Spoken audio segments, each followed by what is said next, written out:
Hello students, मैं हूं सुजीत ठक्कर। एग्जामशाला की इस यूट्यूब चैनल पर आपका बहुत बहुत स्वागत है। तो स्टूडेंट्स, आज हम लोग डिस्कस करने वाले हैं ब्लड रिलेशन के बारे में। अगर हम ब्लड रिलेशन की बात करें तो आपकी प्रीलिम्स के एग्जाम में यहाँ से 3 क्वेश्चन पूछे जाते हैं। मतलब प्री में आपका इसका वेटेज रहता है 3 नंबर का। और जब कभी हम बात करें मेंस की एग्जामिनेशन की, तो मेंस की एग्जाम में इसका वेटेज रहता है 3 से लेकर 5 नंबर तक का। मतलब ये वो टॉपिक है जो आपकी हर एग्जाम में पूछा जाता है।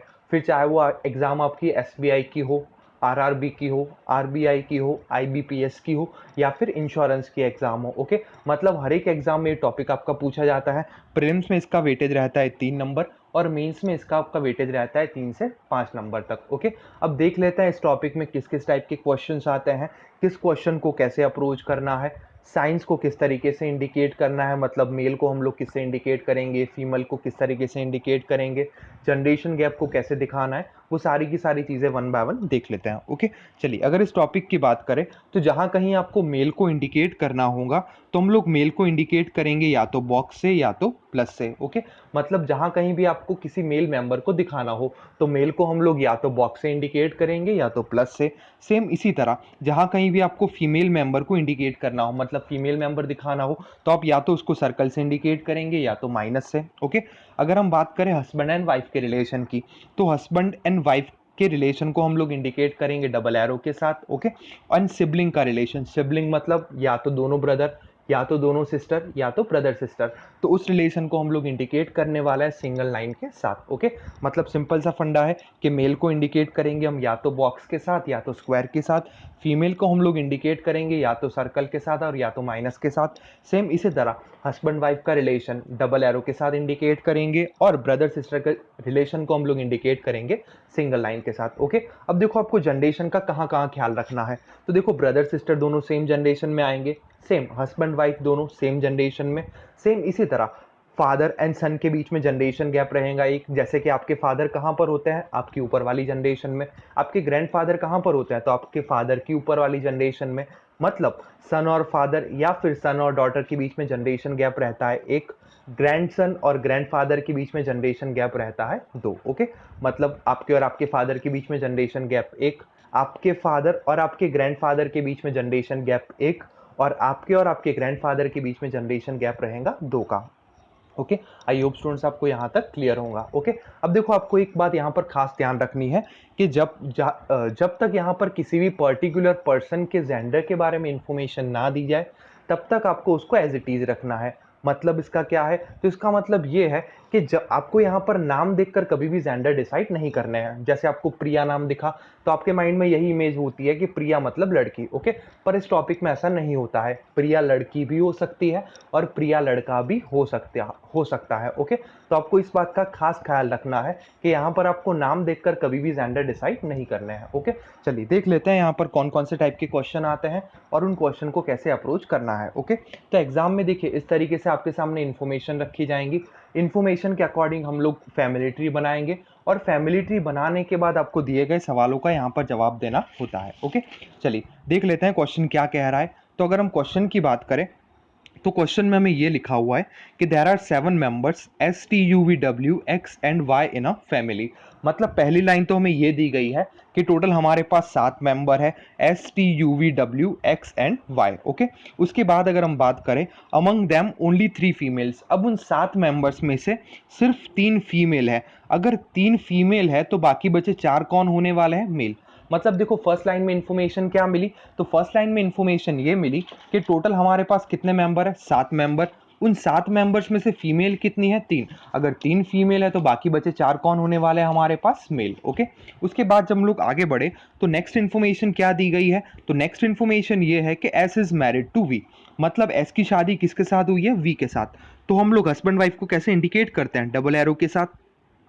तो यहां पर क्या मिला, S is married to V. Okay, चलिए बढ़ते हैं आगे, क्या लिखा हुआ है, who is a father of Y. तो देखो स्टूडेंट, जब कभी हु लिखा होता है तो हु किसके लिए होता है, तो उसके इमीडिएटली पहले जो भी वर्ड दिया होता है उसके लिए हु यूज करते हैं हम लोग। ओके, तो क्या बोला है, who is a father of Y. Who मतलब किसकी बात चल रही, वी की।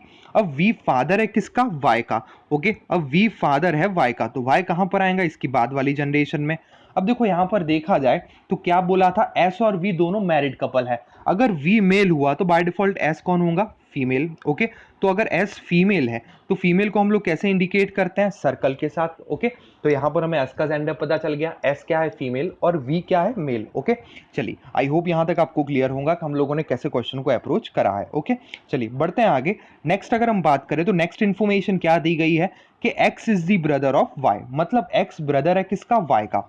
अगर x ब्रदर है y का तो x और y दोनों सेम जनरेशन में आने वाले हैं। ओके, पर यहां पर एक बात खास याद रखिए कि हमें यह बोला है कि x is the brother of y, मतलब जेंडर किसका पता चला, सिर्फ और सिर्फ x का। तो यहां पर हमने x को इंडिकेट करा, x is brother of y, मतलब x अगर ब्रदर है y का तो x को किससे इंडिकेट करेंगे, बॉक्स के साथ। ओके, अब y के जेंडर के बारे में अभी तक हमें कोई भी इंफॉर्मेशन नहीं मिली। ओके, चलिए बढ़ते हैं आगे। अगर यहां पर बात करें तो नेक्स्ट हमें ये लिखा हुआ है who is the husband of U. Who मतलब किसकी बात चल रही है, वाई की, तो Y is the husband of U. Y किसका हस्बैंड है, यू का। ओके, वाई अगर हस्बैंड है तो वाई को किससे इंडिकेट करेंगे, बॉक्स के साथ। ओके, वाई किसका हस्बैंड है, यू का, तो यू कौन हो जाएगा, फीमेल। और वाई और यू के बीच में कौन सा रिलेशन मिला, हस्बैंड वाइफ का रिलेशन। और हस्बैंड वाइफ के रिलेशन को हम लोग कैसे इंडिकेट करते हैं, तो हस्बैंड वाइफ के रिलेशन को हम लोग इंडिकेट करते हैं डबल एरो के साथ। ओके, चलिए स्टूडेंट यहाँ तक आपको क्लियर होगा कि हम लोग क्वेश्चन को कैसे सॉल्व कर रहे हैं। ओके, चलिए बढ़ते हैं आगे। नेक्स्ट अगर पॉइंट की बात करें तो नेक्स्ट पॉइंट ये मिला कि Y has one daughter and one सन।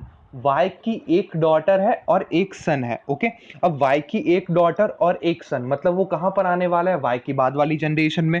तो वाई की बाद वाली जनरेशन में वाई का एक सन है और वाई की एक डॉटर है, तो हम लोगों ने इस तरीके से इसको इंडिकेट कर लिया कि वाई का एक सन है और एक डॉटर है। ओके, चलिए बढ़ते हैं आगे।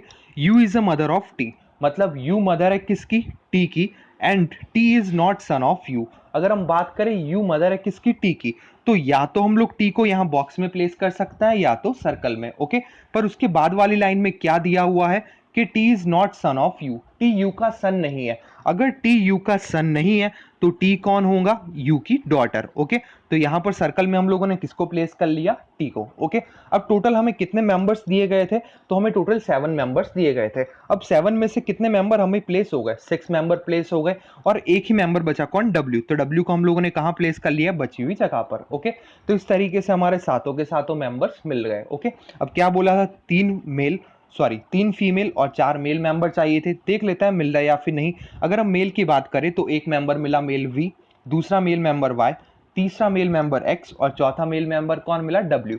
मतलब 4 मेल मेंबर मिल गए और फीमेल कितनी चाहिए थी, 3, तो 3 फीमेल कौन मिली, एस, यू और टी। ओके, तो इस तरीके से हमारा पूरा का पूरा क्वेश्चन सॉल्व हो गया। ओके, अब देख लेते हैं यहाँ पर हमसे कौन कौन से सवाल पूछे गए हैं। ओके, चलिए अगर फर्स्ट क्वेश्चन की बात करें तो फर्स्ट क्वेश्चन हमसे ये पूछा है कि how X related to Y, मतलब x का रिलेशन क्या है y के साथ। तो यहां पर x और y का रिलेशन कौन सा दिख रहा है, ब्रदर का। तो आंसर क्या होगा, x is brother of y, मतलब आंसर क्या होगा, option number B, brother. Okay, I hope students आपको क्लियर हो रहा होगा हम लोग कैसे आंसर कर रहे हैं। ओके, चलिए बढ़ते हैं अगले सवाल की तरफ। नेक्स्ट क्वेश्चन हमसे ये पूछा है कि who among the following is father of W, मतलब W का फादर कौन है। तो क्वेश्चन की बात करें तो ये रहा W और W का फादर यहां पर कौन दिख रहा है, Y, तो आपका आंसर क्या होगा, Y। तो Y हमें कहां पर दिख रहा है, ऑप्शन नंबर डी में, तो आपका आंसर क्या होगा, ऑप्शन नंबर डी। ओके, तो इस तरीके से पहले आपको क्वेश्चन देखना है, क्वेश्चन के अकॉर्डिंग आपको फैमिली ट्री बनाना है और फैमिली ट्री बनाने के बाद आपको दिए गए सवालों का जवाब देना होता है। ओके, चलो स्टूडेंट्स, अगर हमसे ये पूछा होता कि how U related to X, तो यू का रिलेशन क्या है, एक्स के साथ। तो एक्स के ब्रदर की वाइफ जिसको क्या कहते हैं, भाभी, और भाभी को इंग्लिश में क्या कहते हैं, सिस्टर इन लॉ। तो फिर आपका आंसर क्या होगा, sister in law. Okay, I hope students आपको क्वेश्चन क्लियर हो रहा होगा, हम लोग क्वेश्चन को सॉल्व कर रहे हैं। ओके, चलिए बढ़ते हैं नेक्स्ट क्वेश्चन की तरफ। तो सेम इसी तरह हमें एक दूसरा क्वेश्चन दिया गया है। ओके, और क्वेश्चन के अकॉर्डिंग हम लोग यहाँ पर फैमिली ट्री बनाएंगे और फैमिली ट्री बनाने के बाद देख लेते हैं कौन कौन से सवाल यहाँ से पूछे गए हैं। ओके, चलिए अगर बात करें क्वेश्चन की तो पहला पॉइंट क्या दिया हुआ है, तो पहला पॉइंट ये है कि P is the brother of R। अब P ब्रदर है किसका, R का, तो हमने यहां पर इंडिकेट कर लिया P को, तो P is a brother of R, मतलब P भाई है R का, तो P और R दोनों सेम जनरेशन में आने वाले हैं। ओके, अब देखो R के जेंडर के बारे में अभी तक हमें कोई भी इंफॉर्मेशन नहीं मिली है, R मेल भी हो सकता है और R फीमेल भी हो सकती है। ओके, चलिए बढ़ते हैं आगे। नेक्स्ट पॉइंट क्या दिया हुआ है, तो नेक्स्ट पॉइंट ये है कि R has one daughter and yes, एक second, R has only one daughter, मतलब आर की सिर्फ एक डॉटर है। तो यहां पर हमने आर की डॉटर को इंडिकेट कर लिया कि R has only one daughter, मतलब आर की सिर्फ एक डॉटर है। ओके चलिए बढ़ते हैं आगे। R is a mother of T and T is a sister of S. R mother है किसकी? टी की। अब आर मदर है टी की और टी सिस्टर है एस की, तो यहां पर हम लोगों ने किसको इंडिकेट कर लिया? टी को। और टी सिस्टर है किसकी? एस की। ओके तो यहां पर कौन आ गया? एस। ओके तो एस का जेंडर हमें यहां से पता चल गया कि एस क्या होने वाला है? मेल, क्योंकि आर की सिर्फ एक डॉटर है, तो वो डॉटर तो टी मिल गई, तो बाय डिफॉल्ट एस कौन हो जाएगा? आर का सन। ओके चलिए बढ़ते हैं आगे। नेक्स्ट पॉइंट हमें क्या दिया हुआ है? तो Q is the father of S. Q कौन है? एस का फादर। तो एस का फादर है क्यू, तो हम लोग क्यू को यहां से इंडिकेट करेंगे, तो Q is the father of S. अब यहां पर अगर देखा जाए तो हमें क्या बोला है? यस तो आर इसकी क्या हो जाएंगी? मदर, और यहां पर एक क्या हो जाएगा? मैरिड कपल हो जाएगा। ओके चलिए पढ़ते हैं आगे। नेक्स्ट पॉइंट की अगर हम बात करें तो नेक्स्ट पॉइंट ये दिया हुआ है S is married to U, मतलब एस की शादी किसके साथ हुई है? यू के साथ, तो यहां पर हम लोग किसको इंडिकेट करेंगे? यू को। अब अगर एस मेल है तो बाय डिफॉल्ट यू कौन होगा? फीमेल, तो यू को हम लोग किससे इंडिकेट करने वाला है? सर्कल के साथ। ओके चलिए last point, W is a son of you. W कौन है? यू का सन, तो यहां पर किसको प्लेस कर लिया हम लोगों ने? डब्ल्यू को। और डब्ल्यू अगर यू का सन है तो डब्ल्यू को हम लोग किससे के साथ इंडिकेट करने वाला है? बॉक्स के साथ। ओके चलिए फटाफट एक बार फिर से क्वेश्चन को देख लेते हैं। तो क्वेश्चन में पहली लाइन क्या थी? P is a brother of R, तो हमने यहाँ पर पी को इंडिकेट किया फर्स्ट लाइन में कि P is a brother of R. Okay उसके बाद क्या बोला है? तो नेक्स्ट लाइन हमें ये बोली गई है कि R has only one daughter, मतलब आर की सिर्फ एक डॉटर है। ओके मतलब आर की एक डॉटर है, मतलब एक से ज्यादा डॉटर आर की नहीं हो सकती, पर सन हो सकते हैं। ओके चलिए बढ़ते हैं आगे। नेक्स्ट पॉइंट क्या दिया हुआ? R is a mother of T. अगर आर टी की मदर है, तो अगर आर मदर है तो आर का जेंडर यहां से क्लियर हो गया कि आर कौन होने वाली है? फीमेल। ओके आर किसकी मदर है? टी की। And T is a sister of S. T sister है किसकी? एस की। अगर टी सिस्टर है एस की तो टी यहां पर आने वाला है। ओके तो R is a mother of T, condition follow हो रही है, और टी सिस्टर है किसकी? एस की। ओके तो यहां से एस का जेंडर भी क्लियर हो गया कि एस कौन होने वाला है? मेल। ओके उसके बाद अगर हम बात करें तो नेक्स्ट पॉइंट क्या दिया हुआ है? तो नेक्स्ट पॉइंट है Q is a father of S. Q कौन है? एस का फादर। ओके तो एस का फादर यहाँ पर क्यू, तो हमने यहाँ पर क्यू को इंडिकेट कर लिया। अब देखो आर ऑलरेडी मदर है और क्यू फादर है, तो यहाँ पर कौन सा रिलेशन क्रिएट हो गया? तो हस्बैंड वाइफ, और हस्बैंड वाइफ के रिलेशन को हम लोग कैसे इंडिकेट करते हैं? डबल एरो के साथ। उसके बाद नेक्स्ट पॉइंट ये दिया हुआ है कि S is married to U. S की शादी किसके साथ हुई है? यू के साथ, तो एस अगर मेल है तो बाय डिफॉल्ट यू कौन हो जाएगा? फीमेल, और यू को हम लोग किससे इंडिकेट करने वाले हैं? सर्कल के साथ। एंड लास्ट पॉइंट में ये दिया हुआ है कि W is a son of you. W कौन है? यू का सन, तो यू की नीचे वाली जनरेशन में कौन आएगा? डब्ल्यू, और डब्ल्यू को हम लोग किससे इंडिकेट करने वाले हैं? बॉक्स के साथ। ओके तो ये हमारा फैमिली ट्री बन गया। अब देख लेते हैं कौन कौन से सवाल हमसे पूछे गए हैं। तो अगर हम फर्स्ट क्वेश्चन की बात करें तो फर्स्ट क्वेश्चन हमसे ये पूछा है कि how R related to U, मतलब आर का रिलेशन क्या है यू के साथ? तो यहां पर आर दिख रहा है और यहां पर यू दिख रहा है, मतलब यू के हस्बैंड की मदर, तो क्या होने वाली है? Mother in law. और मदर इन लॉ में कहां पर दिख रहा है? ऑप्शन नंबर ई में, तो आपका आंसर क्या होगा? ऑप्शन नंबर ई। ओके चलिए बढ़ते हैं आगे। नेक्स्ट क्वेश्चन की बात करें तो how is S related to P. S का रिलेशन क्या है पी के साथ? तो देखो एस यहां पर दिख रहा है और पी यहां पर दिख रहा है। ओके अब एस का रिलेशन क्या है पी के साथ? तो पी की सिस्टर का सन। ओके जिसको हम लोग क्या कहते हैं? भांजा या फिर भतीजा, और जिसको इंग्लिश में क्या कहते हैं? नेफ्यू। तो आपका आंसर क्या होगा? ऑप्शन नंबर सी। ओके तो इस तरीके से आपको क्वेश्चन के अकॉर्डिंग फैमिली ट्री बनाना है, और फैमिली ट्री के बाद आपको दिए गए सवालों का यहाँ पर जवाब देना है। ओके चलिए पढ़ते हैं आगे। तो अगर हम नेक्स्ट क्वेश्चन की बात करें तो हमारे सामने एक और क्वेश्चन दिया गया है, देखते हैं इसको कैसे सॉल्व करना है। ओके तो क्वेश्चन की अगर हम बात करें तो क्वेश्चन में क्या बोला है? तो A B C D E F and G are 7 members of a family, मतलब टोटल हमारे पास फैमिली में 7 मेंबर है। रिलेटेड टू 3 जनरेशन, मतलब उन 7 मेंबर्स को हमको डिवाइड करना है 3 जनरेशन में। There are 2 married couple in a family, मतलब टोटल हमारे पास 7 मेंबर्स है, उनको 3 जनरेशन में हमको बिठाना है, और जिनमें से हमारे पास कितने मैरिड कपल है? 2 मैरिड कपल है। ओके चलिए स्टार्ट करते हैं क्वेश्चन। तो क्वेश्चन की बात करें तो C is a brother of D, मतलब सी भाई है किसका? डी का, तो हमने यहाँ पर सी को प्लेस किया। C is the brother of D, मतलब सी का जेंडर क्या हो गया? मेल, और सी ब्रदर है किसका? डी का। नेक्स्ट अगर हम बात करें तो while D is a daughter of G, D daughter है किसकी? जी की। अगर डी डॉटर है, डी को किसके साथ इंडिकेट करेंगे? सर्कल के साथ, क्योंकि डी कौन है? फीमेल। अब डी डॉटर है किसकी? जी की, तो यहां पर कौन आ गया? जी। ओके चलिए नेक्स्ट पॉइंट की अगर हम बात करें तो जी इज अ वाइफ ऑफ ई। जी की अगर हम बात करें तो जी वाइफ है किसकी? ई की। अगर जी वाइफ है ई की तो जी को किसके साथ इंडिकेट करेंगे? सर्कल के साथ। जी किसकी वाइफ है? ई की, तो ई को हम किसके साथ इंडिकेट करेंगे? स्क्वायर के साथ। ओके मतलब जी और ई का रिलेशन क्या हो गया? हस्बैंड वाइफ, और हस्बैंड वाइफ के रिलेशन को हम लोग कैसे इंडिकेट करते हैं? डबल एरो के साथ। ओके चलिए बढ़ते हैं आगे। G is a wife of E, who is a son of B, who मतलब किसकी बात चल रही है, ई की, ई सन है किसका, बी का, तो E is a son of B, तो यहाँ पर हम लोगों ने बी को रख लिया। बी की अगर हम बात करें तो B is not mother of E. अब देखो ई तो कह रहा है मैं उसका बेटा हूं और बी ऐसा कह रही है कि मैं उसकी मम्मी नहीं हूं, मतलब बी उसकी मदर नहीं है। अगर बी मदर नहीं है तो बी क्या हो सकता है, फादर। ओके चलिए बढ़ते हैं आगे।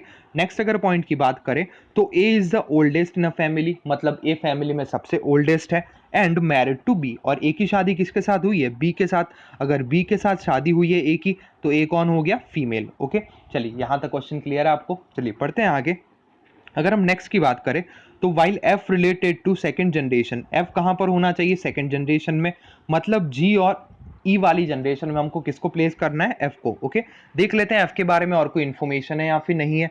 तो एफ के बारे में एक इन्फॉर्मेशन ये है कि एफ के कोई चिल्ड्रन नहीं है, and F is a brother of E, F किसका ब्रदर है, ई का। अब अगर ई का ब्रदर एफ है तो यहाँ पर कौन आ गया, एफ, और एफ अगर ब्रदर है तो एफ को किससे इंडिकेट करेंगे, स्क्वायर के साथ। ओके मतलब ई और एफ दोनों क्या हो गए, ब्रदर। इस तरीके से हमारा फैमिली ट्री बन गया। अब देख लेते हैं यहाँ से कौन कौन से सवाल हमसे पूछे गए हैं। ओके तो फर्स्ट क्वेश्चन की बात करें तो फर्स्ट क्वेश्चन हमसे ये पूछा है कि how is C related to A, मतलब सी का रिलेशन क्या है ए के साथ, तो ए के सन का सन, जिसको हम लोग क्या कहेंगे, ग्रैंडसन। तो आपका आंसर क्या होगा, option number C, grandson. Okay चलिए बढ़ते हैं नेक्स्ट क्वेश्चन की तरफ। तो नेक्स्ट क्वेश्चन हमसे ये पूछा है कि how is F related to D, मतलब एफ का रिलेशन क्या है डी के साथ। तो देखो एफ यहां पर दिख रहा है, डी यहां पर दिख रहा है, डी के फादर के ब्रदर, मतलब जिसको हिंदी में क्या कहते हैं, चाचा जी, और चाचा जी को इंग्लिश में क्या कहेंगे, अंकल। तो अंकल हमें कहां पर दिख रहा है, ऑप्शन नंबर सी में। तो आपका आंसर क्या होगा, option number C, uncle. Okay चलिए बढ़ते हैं अगले सवाल की तरफ। तो नेक्स्ट क्वेश्चन हमसे ये पूछा है कि how many male members in a family, मतलब फैमिली में टोटल मेल मेंबर कितने हैं।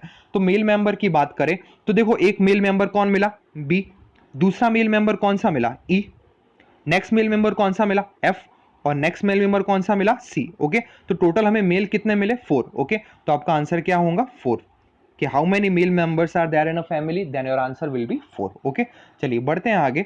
नेक्स्ट क्वेश्चन अगर बात करें तो हु इज लास्ट जनरेशन, मतलब लास्ट जनरेशन में कौन दिख रहा है। तो यहां पर अगर हम बात करें क्वेश्चन में, तो क्वेश्चन में लास्ट जनरेशन में कौन दिख रहा है, सी और डी। तो आपका आंसर क्या होगा, सी एंड डी। तो सी और डी हमें कहां पर दिख रहा है, ऑप्शन नंबर सी में।